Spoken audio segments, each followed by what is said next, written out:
14、15年前咧，膝頭哥開始痛，生活咧下下要人幫，唔係幾方便，去旅行都唔敢去，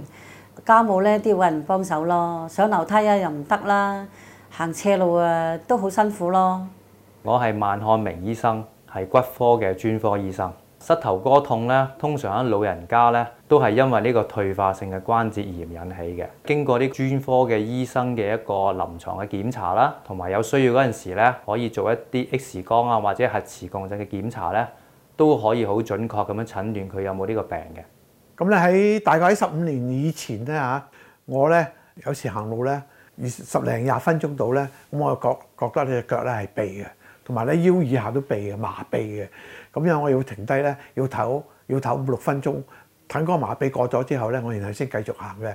之後咧我去睇醫生啦，咁開咗啲藥俾我食，咁食咗啲藥之後咧，個情況咧就好咗啲，就冇以前咁痛，但係咧都仲係痛。膝頭哥治療嘅方法咧，其實有幾種嘅，包括有比較嚴重嗰啲咧，可以做一個關節嘅置換手術啦；冇咁嚴重嗰啲咧，亦都係大部分人都有嘅咧，就可以用一啲藥物啦，或者係一個注射啦，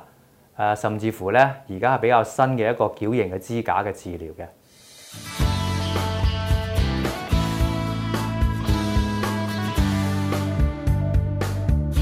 做咗物理治療咧都有10年啦，都冇咩效果。就14年咧就戴咗個腳架之後咧，而家行路好方便，行好遠都得。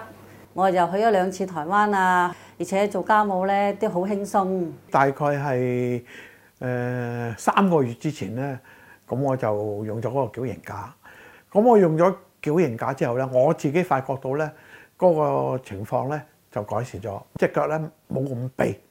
Unloaded One 呢個支架咧，佢個原理咧就係以3點槓桿嘅原理啦。簡單嚟講咧，就係用呢一個第1點同埋第2點，將個膝頭哥向外邊拱，而第3點咧就係膝頭哥向裏邊拱，就會將膝頭哥裏邊嗰個壓力咧就會轉移翻去中間，咁樣有效咁樣改善個膝頭哥痛同埋呢個改善膝頭哥嘅功能㗎啦。當呢個膝關節退化咧係比較早期啦。包括佢個 X 光嘅表現唔係話好多骨刺啦，呢個情況咧係比較適合戴呢個矯形支架嘅。如果係戴咗之後咧，可以避免發展到比較嚴重嘅膝頭哥嘅退化，包括可能會出現一啲脫位嘅情況咧，可能咧手術嘅治療係比較適合嘅。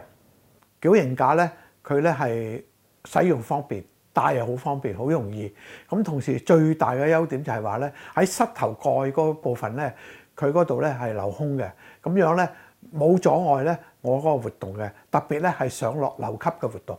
Unloaded One 呢個矯形支架咧，佢同以前嘅支架嘅比較咧，佢係比較輕巧啦、透氣啦。戴咗呢個支架之後咧，着咗長褲咧都唔會察覺得到嘅。